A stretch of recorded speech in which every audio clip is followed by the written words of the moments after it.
बिस्मिल्लाहिर्रहमानिर्रहीम अस्सलामु अलैकुम रहमतुल्लाह। बजट की मंजूरी के बाद शहबाज शरीफ ने जो मुल्क के हालात कर दिए हैं, उसके बाद तो फिर फ़ौज का आना बाकी रह गया है। क्योंकि इस वक्त जितनी सियासी जमातें हैं वो तमाम की तमाम आजमाई हुई और तमाम की तमाम हुकूमत में आ चुकी हैं। वो चाहे नून लीग हो, पीपल्स पार्टी हो, MQM हो। खैर MQM को तो डायरेक्ट कभी भी उस तरह से वफाक के अंदर हुकूमत नहीं मिली। ज़्यादा से ज़्यादा 10-15 सीटें वो निकालते हैं।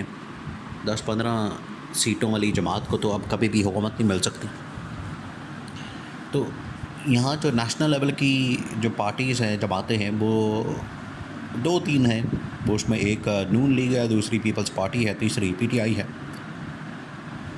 अब मामला ये है कि 8 फरवरी 2024 को जो मैंडेट मिला है इक़्तिदार, उसके मुताबिक तो PTI के पास जाना चाहिए था, इमरान खान के पास जाना चाहिए था।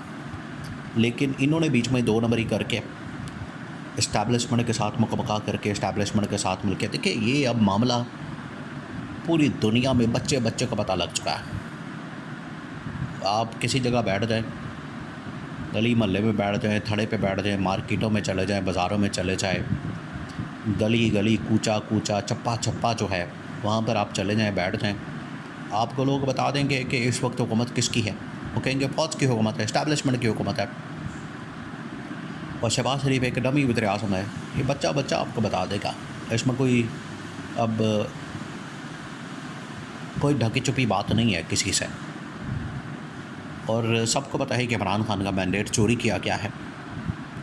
अब ये जो बजट आया है, एक तो इस हुकूमत की नाकामी सबसे बड़ी ये है कि ये हुकूमत अब खुद आके तस्लीम कर रही है, खुद आके बात कर रही है, खुद आके ये बयान कर रही है कि ये वाला जो बजट है ये IMF ने बना के दिया है।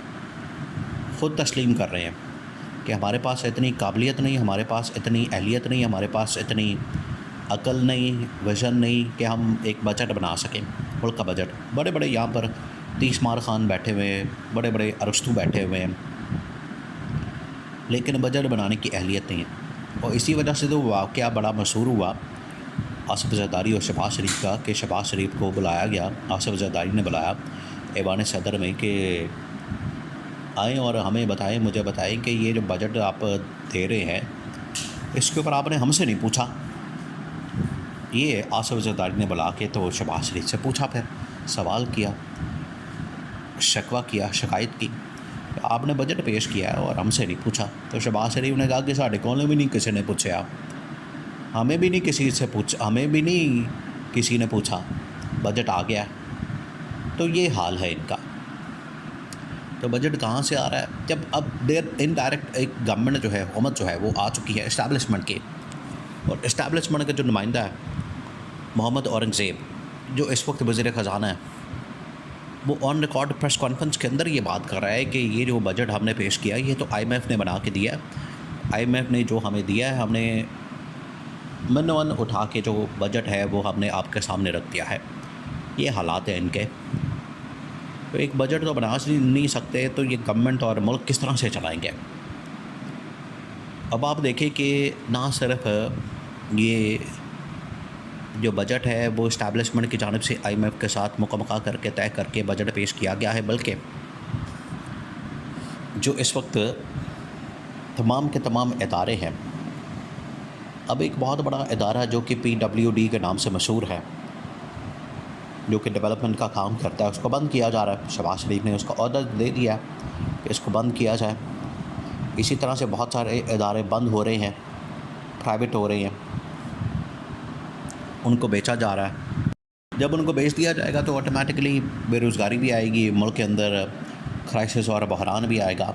अब वो बेचने तो जा रहे हैं और PWD भी उन लोगों ने बंद कर दिया है, तो ये ऑटोमेटिकली सारे काम जो है वो इस्टेब्लिशमेंट के पास चले जाने हैं।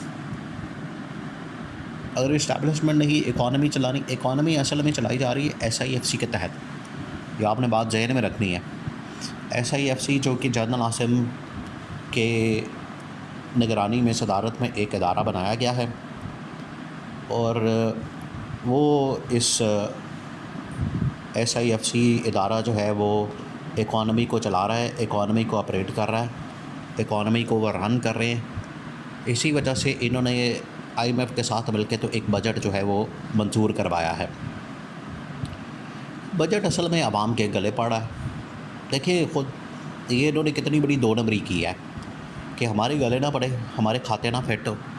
क्योंकि आवाम ने जब चीखें मारनी तो ये कहेंगे कि देखिए हमने तो बजट बनाया नहीं, वो तो IMF ने बनाया, वो तो इस्टेब्लिशमेंट ने मकमगा करवा के तो हमें दे दिया। ये इनकी दो नंबरी है, चालाकियाँ, मक्कारी, अय्यारी की ज़िम्मेदारी लेने को तैयार ही नहीं। इमरान खान ने जो अपने दौरे हुकूमत में 3-3.5 साल जो बजट दिया, उसकी वजह से आवाम के अंदर बड़ी रिलीफ और आवाम के अंदर बड़ा सुकून था और मुल्क के अंदर रिफॉर्म्स आ रहे थे। मुल्क के अंदर एक रिफॉर्म्स की लहर शुरू हो चुकी थी। इन्होंने आके पहिया जो है उल्टा कमा दिया और जो सिस्टम एक चल रहा था, जो निज़ाम एक जा रहा था, एक डायरेक्शन में मुल्क गामजन हो चुका था, इन्होंने पकड़ के तो उसका तहस नहस कर दिया और मुल्क का पट्टा बैठा दिया। अब मुल्क के अंदर हालत ये है कि IMF से डिक्टेशन इकॉनमी के ऊपर, फॉरेन पॉलिसी के ऊपर अमेरिका जो बताएगा वो करना, वही इन्होंने करना है, वो इनको करना पड़ेगा। इनके पास और कोई रास्ता नहीं इसके अलावा। और जो इंटरनल मामलात हैं वो चाहे सिक्योरिटी के हों, अमन व अमान के हों या पॉलिटिकल स्टेबिलिटी से मुतल्लिक हों, वो भी डिक्टेशन आती है इस्टेब्लिशमेंट से।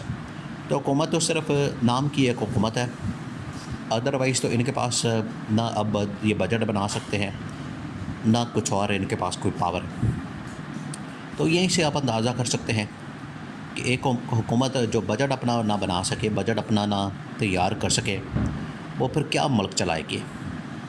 इमरान खान ने तो इनके बारे में कह दिया था कि ये इतने पानी में है ही नहीं, ये सिर्फ आते हैं अपने केसेस माफ़ कराने, अपने मुकदमात ख़त्म कराने, NRO लेने, मुकमका करने और अपनी जो दिहाड़ी है वो सीधी करते हैं कि किसी तरह से हमारी दिहाड़ी लग जाए, हमारा कोई इसमें से माल पानी निकल आए, हम कोई अपने फ़्लैट्स बना लें, लंदन के फ़्लैट्स बना लें, दुबई के फ़्लैट्स बना लें, दुबई के अंदर इन्वेस्टमेंट करें, लंदन के अंदर इन्वेस्टमेंट करें और दुबई वालों को जाके कहते हैं कि आप हमारे मुल्क के अंदर इन्वेस्टमेंट करें।